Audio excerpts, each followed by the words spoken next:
Happy Devils Wednesday. This is the State of the Fan Address presented by pucksandpitchforks.com.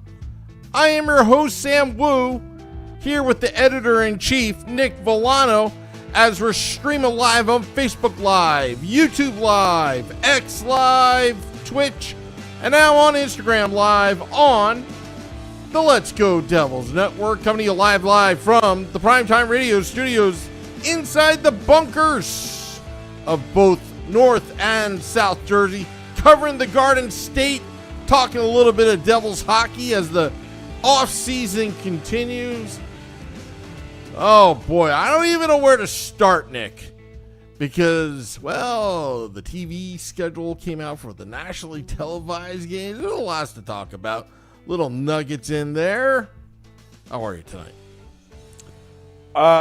I'm good. How do you usually take the national games? Are you somebody who uses that as a benchmark to see where the Devils kind of stand in the national lexicon? Or are you somebody who roots against having national games because they're all over the place and you lose, the MSG broadcast? Like, how do you approach national games? In today's world, I approach it like a business that the league can make good money with these games that they're giving up on the RSNs, regional sports networks. So I look at it as economics, and usually that's tied into marketability of individual players. Someone like Jack Hughes scoring the golden goal, it may be a little bit more enticing, but I think it's the same amount of games as last season. No? Yeah, I don't think – I think it might be – is it less? Didn't we have 13 last year? I'd have to go back and check. I mean, listen, there's like the Minnesota Wild have, I think, 17, which I thought was crazy. But – I mean, listen. Do they get ratings? Do they get that kind of big ratings? Well, the defending champion, Carolina Hurricanes, have 12. So it's clear that TNT and ESPN are not buying what the champs are selling. So the Devils and the Hurricanes have the same amount of games. Not great. Don't love that if I'm a Hurricanes fan.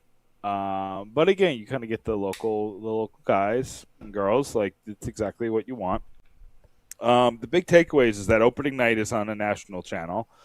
It sounds like we heard from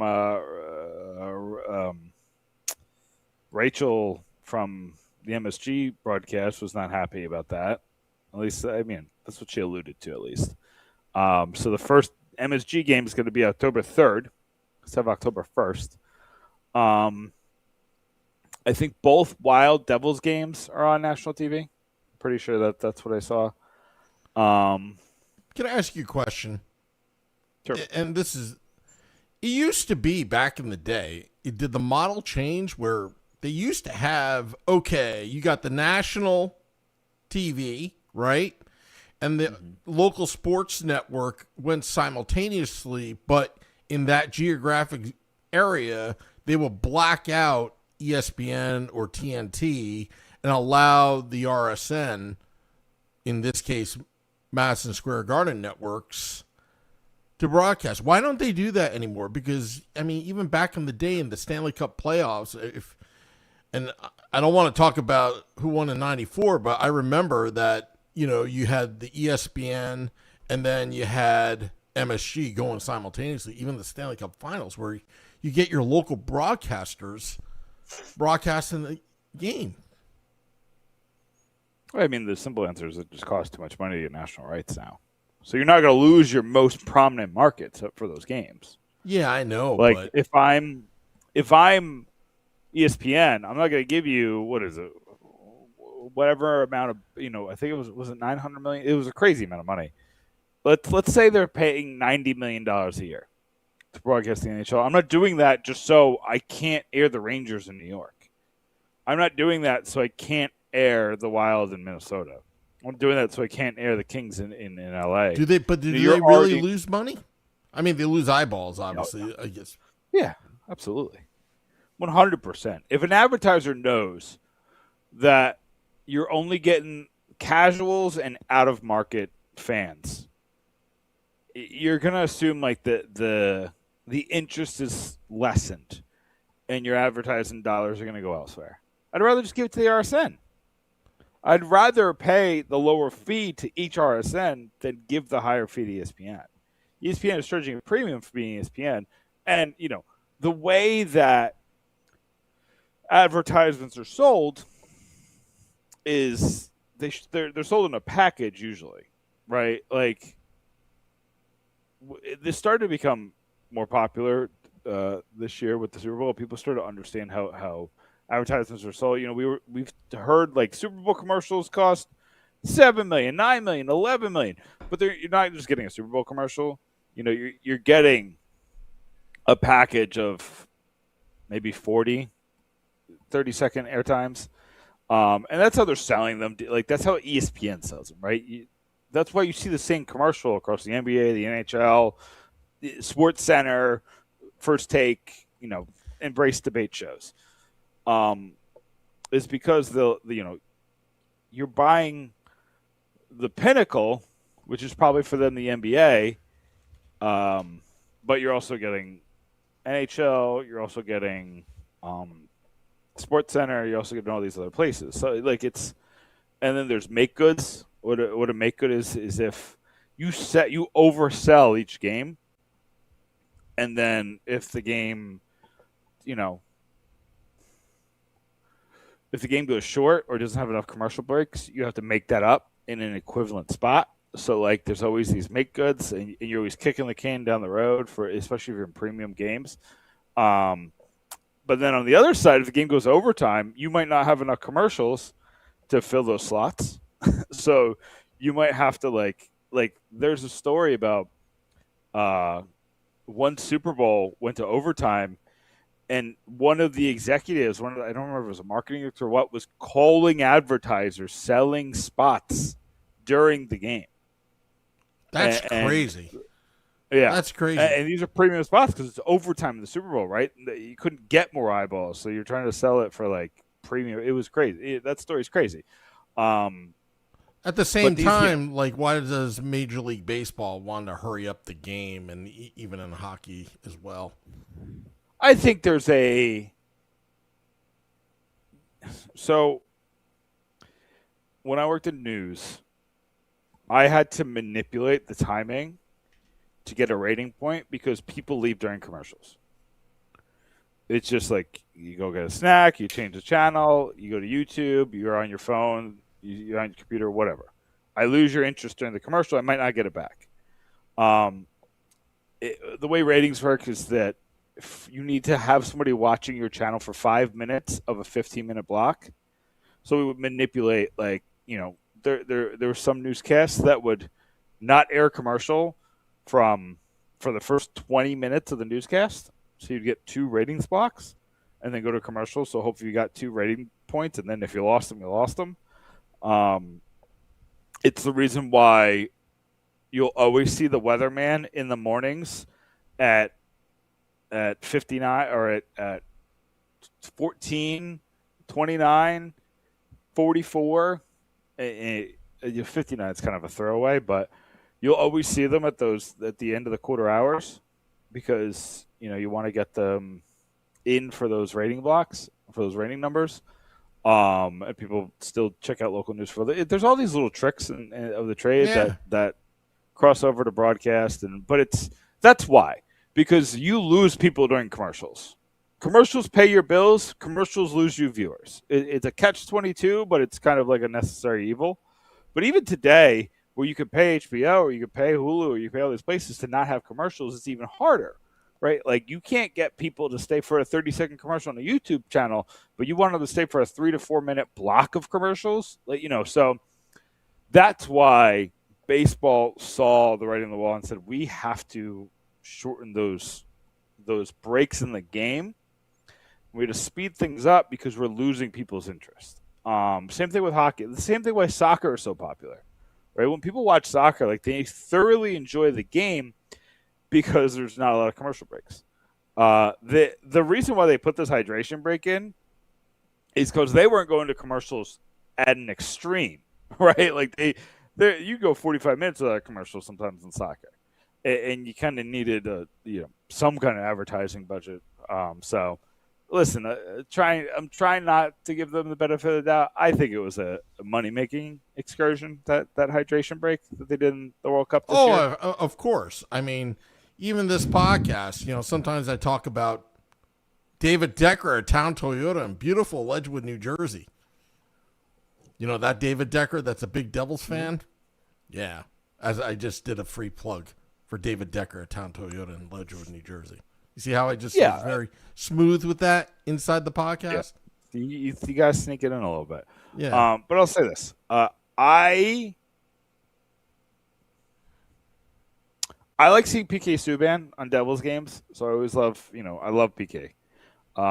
Been trying to get PK on the pod for a long time. I get told every year that he's not doing outside podcasts, and to be fair, it's not like I see him. Like I've been told that, and then I'll see guys and girls on other shows. I get a little frustrated. PK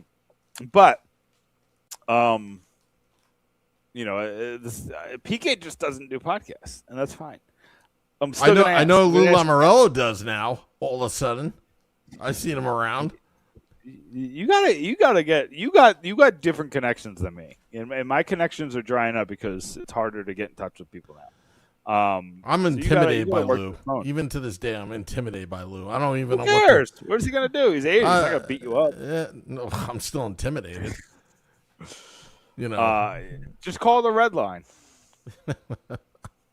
Anyway, let's keep it moving. I don't have a big opinion on the 12. I'm annoyed that opening night is on ESPN or TNT. I forget. I don't remember, but it seems like that's it seems like that's the way it is for all New York area sports teams. It just seems like the Yankees, Mets, Knicks. Nobody cares about the Nets, but it just seems it's like that. I do like that we're kicking off the Frozen Frenzy primetime block against the Detroit Red Wings. It's that night where every team plays. Kind of trying to mimic an NFL style broadcast. So I love that. That's a nice little spot to be in. I think there's going to be a lot of advertisement behind that. But again, I didn't look at it closely because JP Gambatese is actually writing it for me, so it's going to go up tonight. So I didn't look at it that closely because again, I think this is something we used to care about when the Devils would have like 6 national games and the Rangers would have 25. Well, speaking of Rangers, Devils Rangers this year, if I'm not mistaken, they're not nationally televised. I bet you MSG had something to do with that. Am I right on that? I don't think you're right that MSG had something to do with it. They just have limited power there. They could network and politic, but they don't actually have any power, right? The way the national TV deals speak is that they have all the power. They can take every Devils Rangers game if they want, and then take it away from MSG. They usually don't, right? There's an unspoken appreciation of like, hey, can you like not take every rivalry game? Can you not take every Battle of Alberta? Can you not take every Hudson River rivalry? Can you take, But I will say this, Sam, and I think this is what I might write about tonight. The Hudson River rivalry went from the best in sports to irrelevant very fast. If you think about the line brawl, what was that, 2 years ago? Just about. It wasn't a fair fight. Last year we had a goalie fight, and nobody cared. We had a goalie fight in Devils Rangers last season, and nobody cared. I was there. You're always there. Yeah, I was there. You're talking about the media didn't care, the fans didn't care, the fans in the building cared, but it was kind of pointless. It was fleeting, is what I mean. Like it was just kind of it was. Goalie fight. It's bad memories. It's Jacob Markstrom really like. And he got rocked. Yeah, it's like I mean, everyone's like, "Oh yeah, well, you got to appreciate the effort here." Yeah, but you just made an ass out of yourself. I mean, if you're gonna do it, make sure you kick Shesterkin's Like, ass. at least get a shot in, like make it even, right? When McDermott fought Rempe, like, it was pretty even, right? Like you weren't Yeah, going to go in there and, I remember I forget who it was, Marino and and Miller, right? yeah. Marino wanted nothing to do with that, and he was like, "All right, I guess I'm going to get punched in the face a couple times." But again, that was I don't one think of 5 simultaneous fights. I don't think Marino did that bad. All things considered, it's an uneven matchup. It's like lightweight versus heavyweight. Miller is a brick house. Yeah, Yeah. So, or not Marino. Miller is a brick house. Yeah, like it was not a fair fight. But again, I just think this rivalry is an interesting one. I think hockey rivalries, because like think about it, the Battle of Alberta is kind of irrelevant, right? for now. Anybody care Like about- you're making it sound like it's forever, but for now. No, I'm just saying. But that's what I'm saying. It's fleeting, right? Because if the Devils and the Rangers, because here's my one of my bold predictions is I think the Rangers are good this year. They're going to and be I better. They can't be worse than last year. I mean, they finished the season They strong. lost some interesting pieces, right? They lost Panarin, and He was on the I way think out. the argument could be made that Durfrev is a regression candidate. But I really like Dursey and I forget the other guy's name they got on defense. Oh, his name's escaping me. Peterson. Marcus Pettersson. I like both of those players a lot. I think they really upgraded the defense. I'm kind of out on Lafreniere, but I think I like Cooley. He had a bad season last year. I think he's going to bounce back. Get a little bit of a sophomore slump. Peralt, I'm on the fence on. I don't really know what to make of him.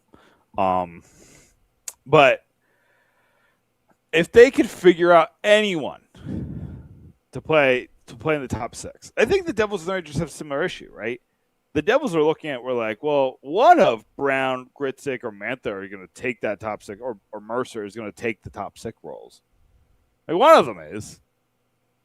But are they? They have to do it. Like, they have, Mantha has to either repeat what he did last year, or Gritzik has to take 3 steps forward, or Mercer has to play like he did 3 years ago, or, Nason has to play like he did 2 years ago, or Lenny Haminaho has to take 4 steps forward, or like, there's a lot of what ifs in the Devils forward group. I like the Devils forward group more than the Rangers forward groups overall.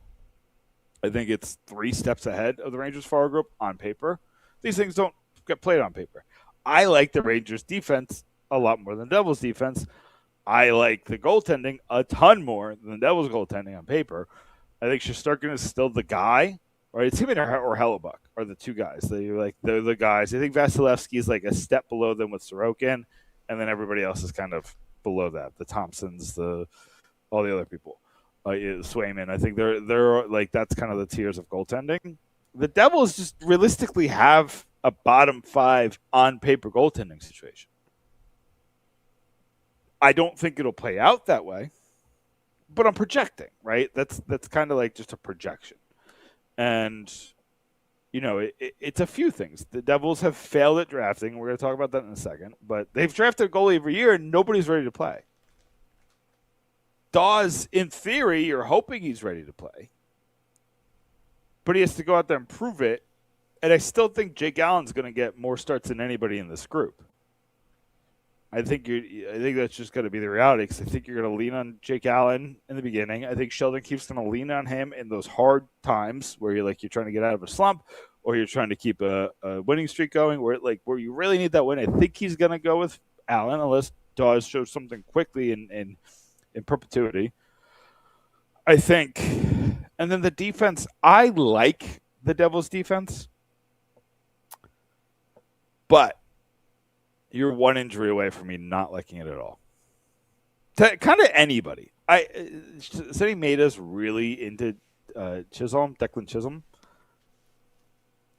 I don't know, man. I don't know. I would rather Seamus Casey play over Chisholm. Depending on who gets hurt, I guess. But even so, even if Kovacevic gets hurt, go for a little volatility and put Seamus Casey in there and bring in the offense. I think Casey Dillon would be a really good and fun line. I think they kind of match each other's energy really well.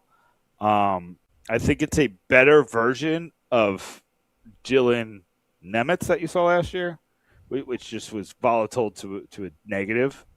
I think when I really look at here's the issues. When I build the lines, I feel like you have to do Luke Hughes and Pesci. That's your first line, in my opinion, right? And then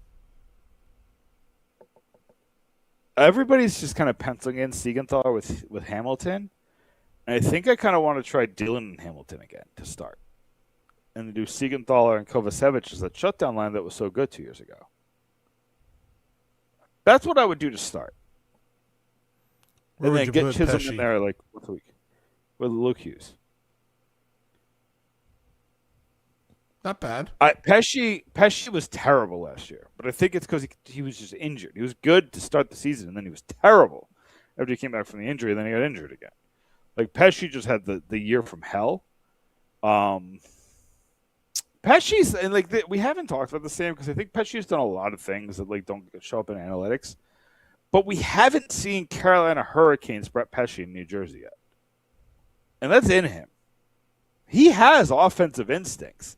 I don't think he knows how to use them in Sheldon Keefe's system, and I think here's a couple of things why I'm excited. A couple of things have to break our way. Luke Hughes has to be ready for training camp. Luke Hughes, do you realize that Luke Hughes has never had training camp with Sheldon Keefe? That's crazy. After 2 seasons? None? Yeah. Wow. No. Because remember he hurt his shoulder. He was showed Yep. at the Michigan game 2 years ago with the shoulder brace. Then last year he was in the negotiation. He hasn't done a training camp with Sheldon Keefe. I need Luke Hughes locked in from the get because Luke Hughes was terrible in 2025. He was much better after the turn of the year, and he was much, much better after he came back from the shoulder injury after the Olympic break. But he was not good from October through December. He did get a little bit better in December, but his numbers weren't matching his analytics in October. In October, he was flying by the seat of his pants. I think he was on the ice for a 960 save percentage. Jacob Markstrom and Jake Allen were just saving his butt left and right. That stopped happening in November, and everything tilted. I think he was on the ice for more goals than his team scored, and then it got worse in December. It started to get better as like I said, in the turn of the year, and you started to see old Luke Hughes, the guy who could go end to end and skate through a defense. He was kind of back, and he was starting to. Luke Hughes used to be the fastest defenseman in the league, unequivocally. He wasn't that last year, and it wasn't because of an injury. It's because he didn't ramp up, right? And that just hurt him the entire. He was playing catch up the whole year. So, that said, I think it's Devils Rangers fighting for that third spot in the wild card. I like Washington slightly better than the Devils, enough to think. I think Washington's a 105-point team. I think Carolina's a 110-point team. Even with this, maybe they have a Stanley Cup hangover and fall to a 99-point team, which I think is definitely possible. But I think the Devils are around a 100-point team if the goaltenders are good. Just good, not great, 905. You need an aggregate 905 from this goaltending. And I think you're a 100-point team make the playoffs, whether it's a wild card or a third spot. I do think both the Rangers and the Devils are going to make the playoffs. I guess this is my prediction. My prediction is Carolina, Washington, New Jersey, New York, and then I think it's going to be Philly, Pittsburgh, Columbus, the Islanders. I just don't believe in the Islanders. Sorokin had a superstar season. I don't know what the weird factor is DeBoer. I like DeBoer as a coach. He's usually a really good regular season coach. So that's the part of my gut that's telling me I'm wrong. But they just got a lot of age in that forward group. Schaefer's the best thing going on defense. But if he sophomore slumps even a little bit, there's nothing that about that defense that like gets you excited. I threw a lot at you. I do this a lot. I apologize. Yeah, well, I was listening. That was pretty interesting. You're high on the Rangers. I think the Rangers are going to improve. I don't think they're going to. I think that second half of last season, on a lost season, I started to see things come together. I think the glue on that team is their coach, Mike Sullivan, and I think that's where I would have, I would put a lot of stock that they would be competitive. He's on the hot seat already, right? He shouldn't be. Because he really had to overhaul the whole. I mean, well, Jury's on the hot seat.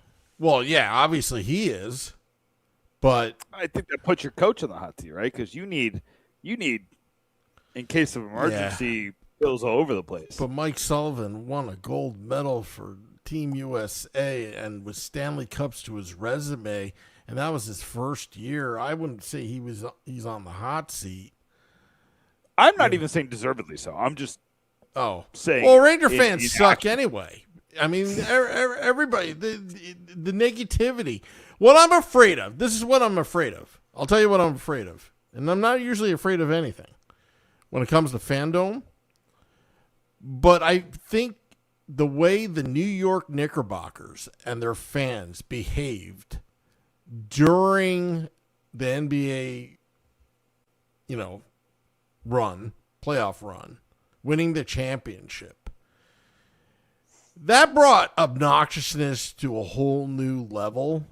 And it's almost like that kind of blueprint, the way that they went into other teams' buildings, brought back flashback nightmares of the old Meadowlands when it used to be like 60-40,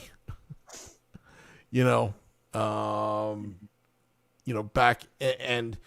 And you and I both know, and when we do the big stage at American Whiskey or any of these live, Game Day Live or Devils After Dark, it's the Ranger fans that break my equipment.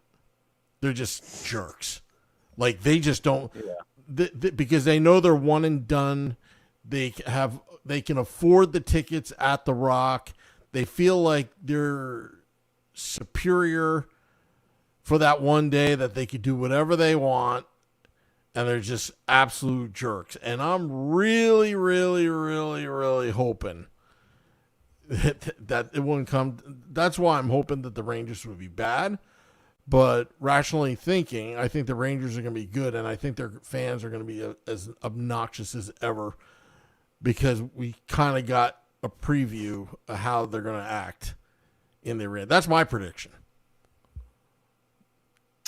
And there's going to be a lot of drama spewing out in social media with the videos of fan fights at Prudential Center. And the Prudential Center security, I mean, you remember during the playoffs, I mean, they punched a Woo Crew guy and got away with it.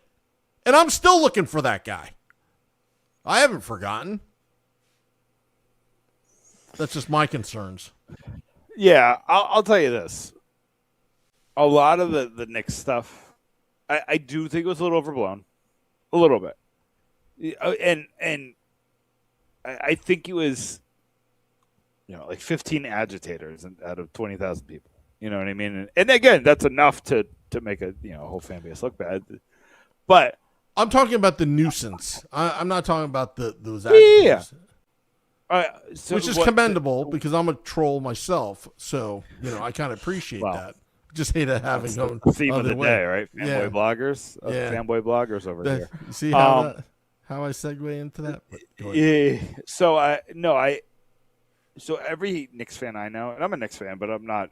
Basketball is just kind of like my fifth or sixth sport, right? I like college basketball more than NBA basketball. I was happy that they won, and I was rooting for the team. Obviously, I was really excited about it, but I feel like there's a glow with Knicks fans, right? There's that animosity came with the stress of being so close, and it have been taken away. Years. So, yeah, but 99 finals didn't really have a shot. The whole Carmelo debacle, like they made it to the second round once, I think. Something like that. Maybe they made it to the conference finals. I don't remember now. Jeremy Lin. Right, the Linsanity, and they lost Linsanity to a offer sheet essentially.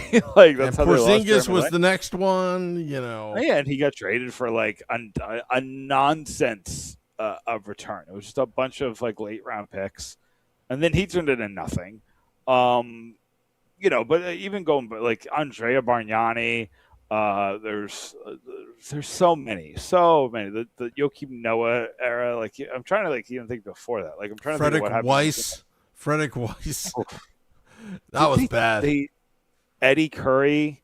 Like you just look at all these like supposed saviors. There's the Isaiah Thomas sex scandal, like the sexual harassment scandal. Yeah. There's everything with James Dolan, Charles Oakley.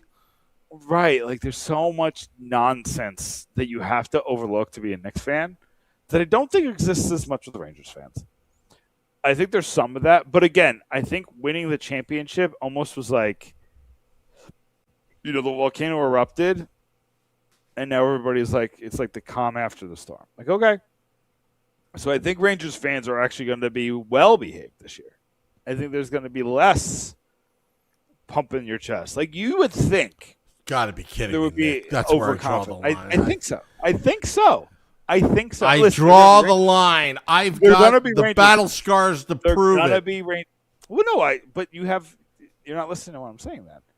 Then they're gonna be Rangers fans. There's always gonna be bad ones. I have them in my mentions every single day. I have Rangers fans rent free in my mentions every single day. Those people still exist, and they're gonna be insufferable. But I think the aggregate Ranger fan in a normal year is terrible to opposing teams. Second to the Flyers. The Flyers are terrible to opposing fans, but the Rangers are terrible as well. I think that you're going to take that a step back. Just one step. They're an 11. You're going to finally hit that 10. The Flyer fans, I will say, during the Meadowlands years, I thought the Flyer fans were worse than the Ranger fans in terms of violence. Violence. Because it was bad when Flyer fans were. It's gotten a lot better. Because they're all afraid of going to Newark because of the whole stigma. And there's nothing wrong with Newark. It's not even in the top 10 in carjacking. Philadelphia is worse than Newark. Yeah. And I think Philadelphia's not that bad. But Philadelphia is, Philadelphia just need to know where to go. Newark, I think Newark is. They've cleaned a lot of New York up, and we talked about that. I think the Devils have helped. But, we have friends in Philly. When the podcast traveled last season, we went to Stateside Live, do a live Devils podcast in enemy territory. I didn't get killed. So I'll give Philly fans that. They've going to happen to you at Stateside. Like those, where the stadiums are, nothing's going to happen. You're too naive. But then again, I'm a fight magnet. I could be in plain clothes with no jersey, and the fights always follow me. It always does. I don't know why. It's probably because you're on a giant stage. Oh, it could be that, but at American Whiskey, I found that Flyer fans are not bad. I mean, they like to drink, and you do a little trash talking. That's fine. I don't have a problem with it. I think I'm going back to 2012. I think that was the last time they were really bad, and I think we've just both been kind of crap since then. I don't think there's the animosity. Remember that stabbing? Wasn't there a stabbing? That was bad. Yeah, that's bad. See, that's where that line, that line is. It's like, come on, don't be doing that. Yeah, and that was I'll be clear. That was a Devils fan. It's a sport, guys. Like, why are we violent over a sport? Like, it's just the dumbest thing. It is truly this sport. When the Devils are good, I make more money, and I tell you, it's not that serious. Like, we just need to come down as a society. But anyway, that's I guess that's the theme of the week, right? We need to calm down as a society. That'll be the theme of the week. What, turning down the temperature on social media? What a novel yeah, concept. I think we should turn down the temperature. I think we should stop insulting people. I'm going to insult them by trying to be too kind to them. That's my new strategy now. And you know what, Sam? If they want to keep insulting us, they should beat it. Beat it. Get it? They should beat it.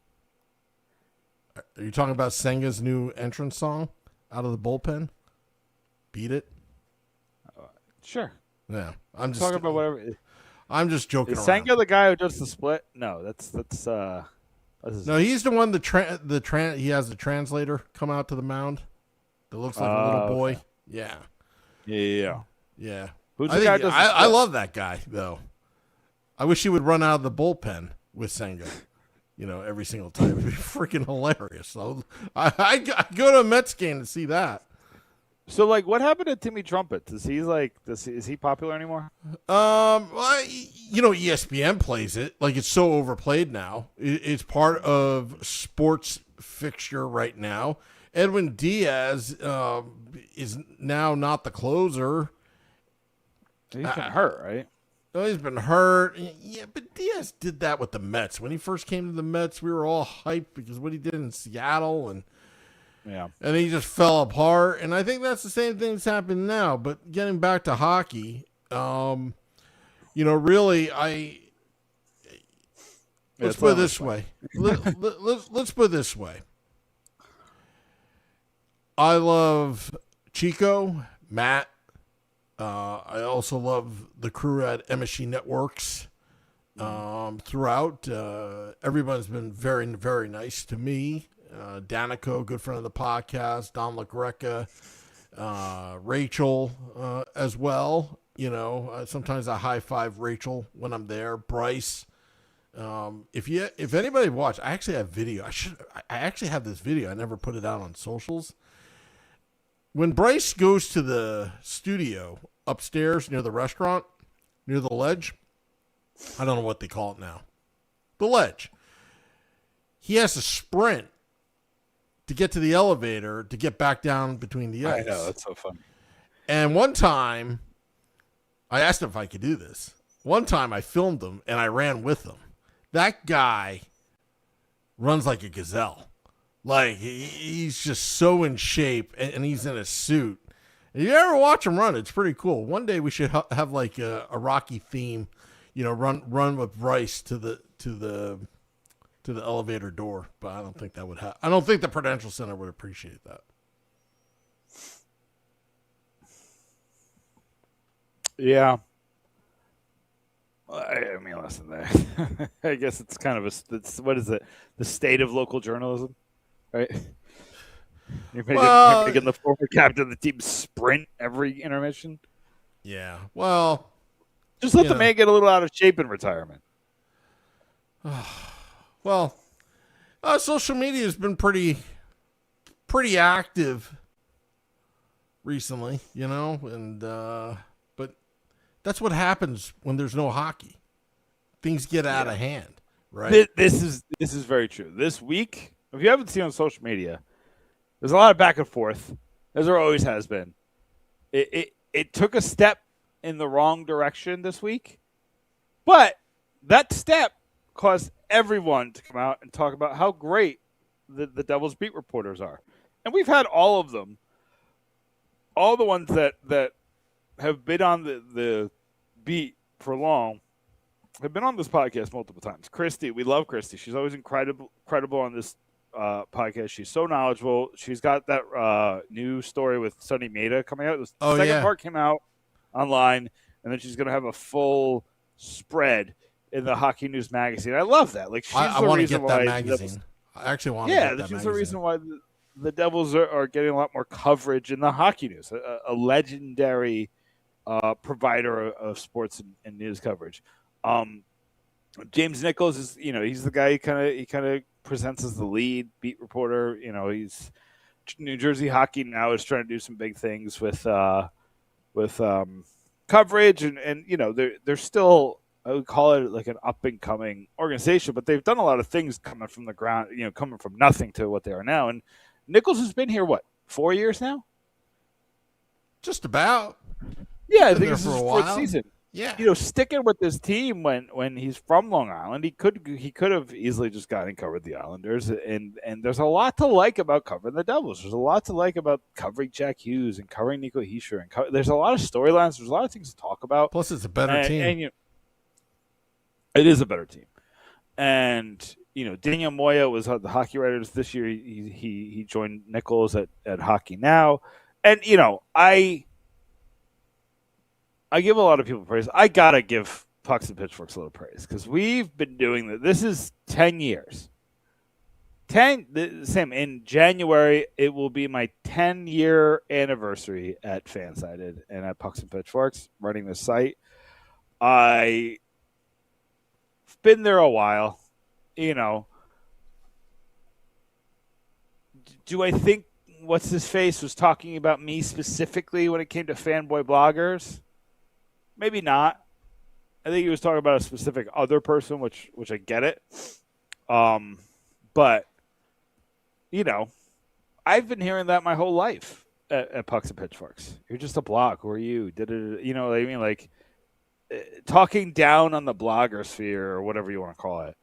And that's so like 2005. To be honest, listen, man, I get it. This isn't my full-time job. Like, I get it. I think I'm as good of a writer as anybody out there. When it comes to... You're definitely a great editor, by the way. I want to add that in because I've seen some of the work that you have to deal with to edit, and I'm like, yeah. I love my writers. I'll say that. Yeah. I'll say that. I love my writers. But that's the thing is that, like, I have a full-time job, and then I do this. I do the podcast. You know me. I'm working to try to get guests. It's usually a dead-end road. It's been so much harder to get guests in the past 2 years than it was in the 5 years prior that we did this. Yeah. So that's been a grind. But again, like I have worked hard. Fansided has changed management. My role has changed immensely. I run all social media accounts. I edit everyone's articles on the website. We do 100 articles a month for the fans. And to denigrate that because I only go to the arena sometimes was weird. Right? Like, it's always been that way, right? But if I call the Devils... It's like, hey, can I cover this game, that game, this game? They love having me there. And that's not always how it's been. All right? You've seen me have to fight for that respect. And, when you search Pucks and Pitchforks, there's always going to be a Reddit post that talks crap on me, and that's fine. That's your prerogative that you can say whatever you want. I'm not going to pretend I'm everybody's cup of tea, but I do know that I've worked to get better every single year, and it's been 10 years. And I give everybody anything from breaking news, short form, to long form, to listicle. I try to give a little bit of everything. I don't want to fit in a box. I don't want Pucks and Pitchforks to be the listicle place. I don't want to be, just an opinion place. I want it to be like, hey, all right, this is the news of the day. Come to Pucks and Pitchforks. And guess what, Sam? This week, I multiple times throughout August, Pucks and Pitchforks homepage is one of the most visited sites on the Fansided network. The homepage, which is just telling you that this 10 years has been worth it because there's a trust now that people flood the homepage. They come to the homepage to see what we write about. They know that there's going to be new articles every single day from eclectic writers. We've had 1 million people write for me from all different backgrounds. I remember one time I was joking that it wasn't a joke, but I remember at one point Pucks and Pitchforks had writers from 10 different states. It's crazy. So, like, we had Devils fans everywhere. We had Devils fans who had season tickets. We had Devils fans who had never been to a game. And I would never denigrate someone's experience or ability to analyze the game or, is it different in the arena? Different, yes. Better, I'm not sure. I've done both, right? I've done from my couch. I've done from the arena. I've done talk to players, get quotes. I've take quotes from a YouTube channel, from a YouTube video. I've done all these things, and bloggers work really hard, like to get their name out there. It's the same, but like that's the thing. I don't think I'm a journalist. I was a journalist, just not here, right? This isn't my journalism work. I did journalism work. I think I bring a different level of understanding to this position. And when somebody calls and tries to, first of all, he tried to denigrate the whole beat, and that's been rectified. He's apologized to everybody except me out there, and sure, you stick your tail between your legs. You have to own it. Good for you. And again, I won't bring it up again, but I do take offense to this talk of fanboy bloggers as if it's. Like Russo's not an athlete, right? What's the difference between what he does and what I do? Besides, he did it a little bit longer than me. He's a better troller. Just kidding. But again, it's not even just him. But this is what fanboy bloggers do. This is what fanboy bloggers do, right? You could talk different topics. Like one topic that a normal journalist they'll write about it, whatever. I want to talk about the theme nights and some of the, like that devil's butter, That'll thing. Be fun. I'm going to kill people to get to that giveaway. Secondly, K-pop. I don't know what that is. Oh, that's that's Korean pop music.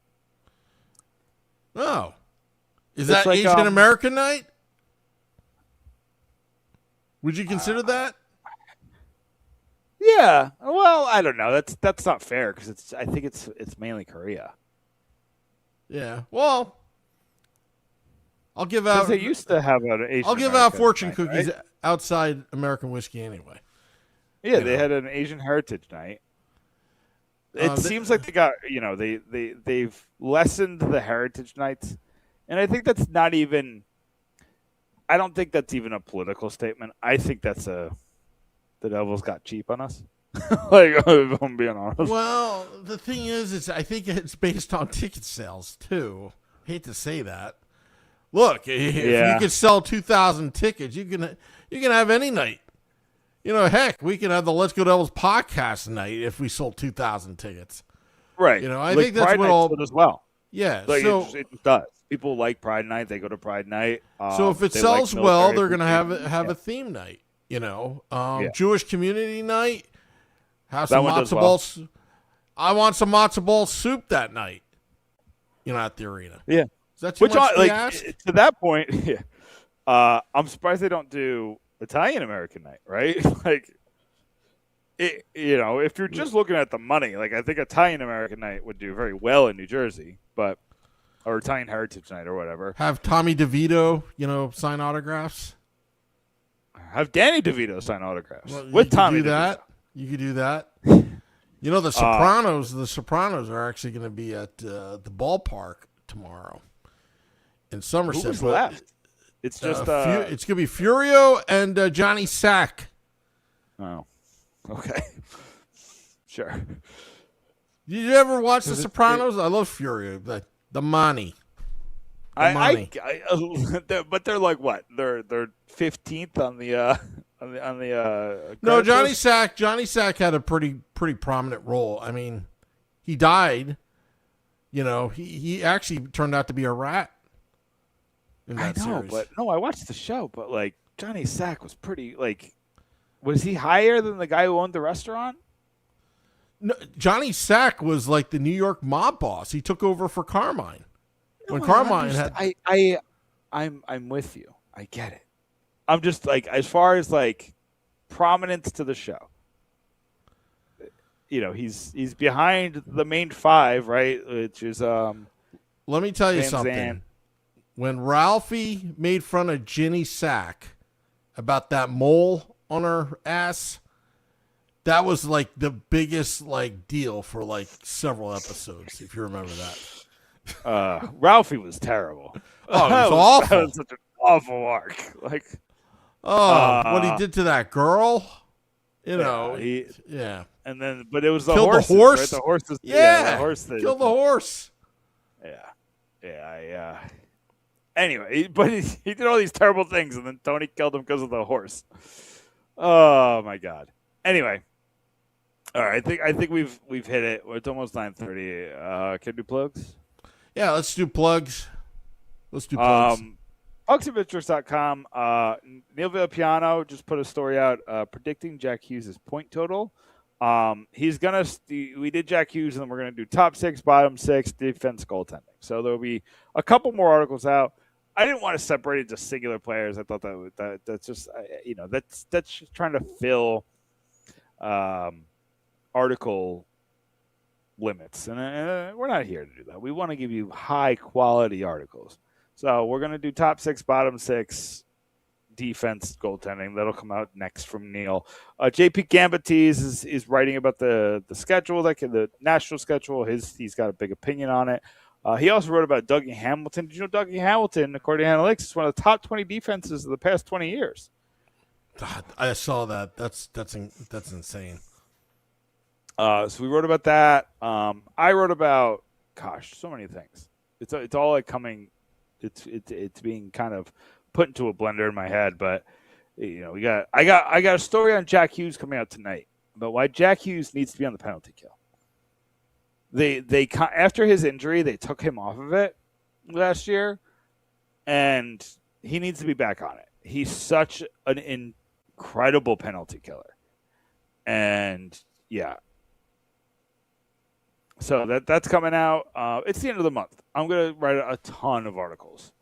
I think I'm going to write like 15 before the end of the month.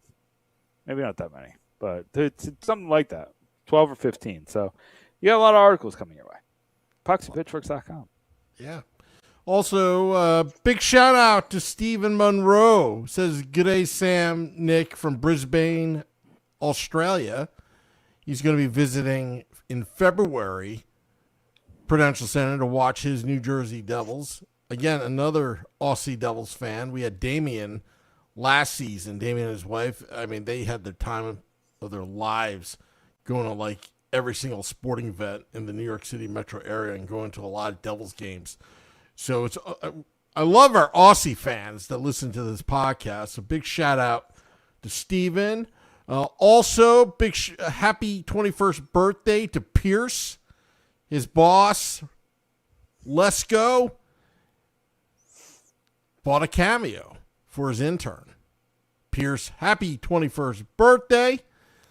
Also, big shout out to David Decker of Town Toyota in beautiful Ledgewood, New Jersey, Route 46 westbound side.